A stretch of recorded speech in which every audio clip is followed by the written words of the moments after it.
Mesdames et messieurs, bonjour. Bienvenue dans Winam Reflet, la rubrique qui met en lumière les forces vives du département de la Vendée. Comme dans de nombreux territoires, la Vendée est touchée par le mal-logement.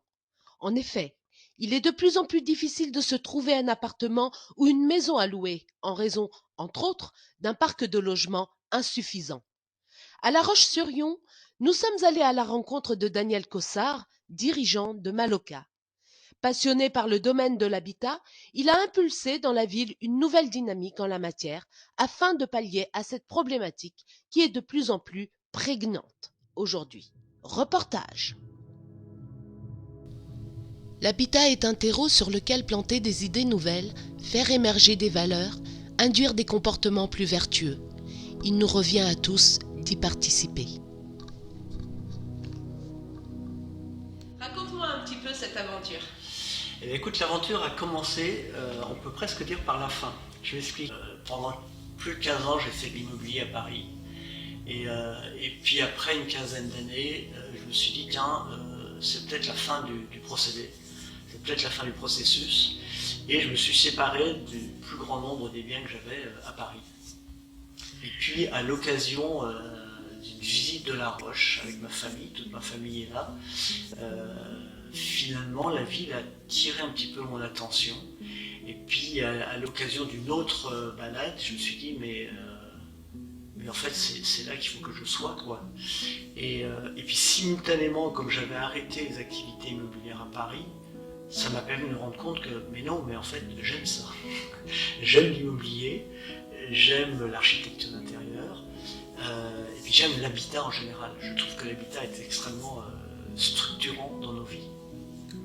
Donc effectivement, comme je dis à d'autres occasions, effectivement, je trouve que l'habitat peut être l'occasion en fait de faire naître effectivement de nouveaux modes de vie, nouvelles manières d'appréhender le monde.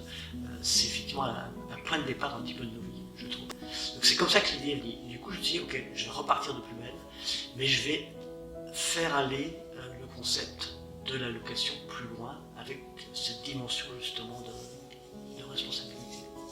Alors souvent, les gens aujourd'hui ont une maison individuelle avec un jardin, un grand espace pour certains d'entre eux. Vous avez choisi plutôt la colocation. Oui. Pourquoi? Alors, pour deux raisons, enfin deux axes de réflexion. Le premier qui était tout simplement de répondre à un besoin, c'était de répondre au marché, parce qu'il y avait, on est sur un marché quand même tendu, beaucoup de gens recherchent à se loger. Et puis, un deuxième volet de réflexion, c'est que en fait, la colocation s'avère être assez vertueuse, parce que précisément d'abord, elle est facile à implanter dans des biens déjà existants, qui parfois sont des biens qui ne répondent plus aux attentes des gens.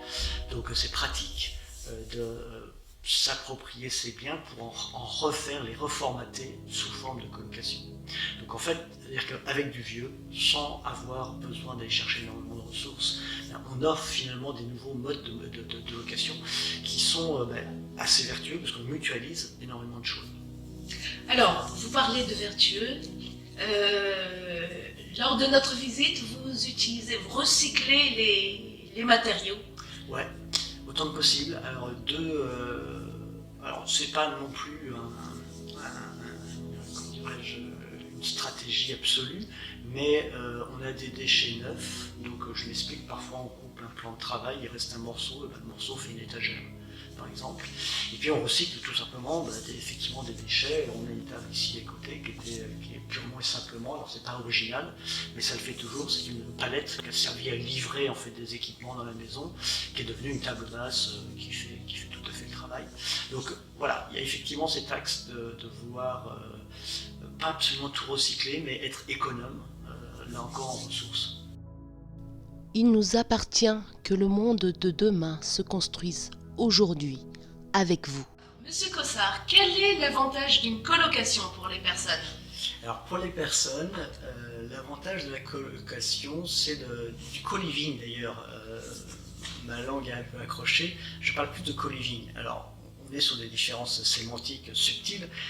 L'idée et toutefois de ne pas seulement faire habiter 2, 3, 4, 5 personnes au même endroit, mais l'idée est d'inviter effectivement à s'épanouir dans un mode de vie qui est partagé. Donc en fait, on a vraiment pris soin de créer des espaces privatifs qui répondent vraiment aux besoins des gens et qui sont, je pense, confortables. Mais en même temps, l'autre volet, c'est justement les espaces partagés. Donc l'avantage, c'est d'avoir un espace de vie relativement grand, parce que du coup on a des parties communes assez vastes, on a un jardin, on a une laverie, donc quiconque vient ici bénéficie de tout ça et en même temps a sa partie privative. Donc ça permet aux gens d'être ensemble, de ne pas être isolés, tout en ayant de l'intimité, parce qu'effectivement chacun ne veut pas forcément partager sa brosse à dents avec le voisin, par exemple.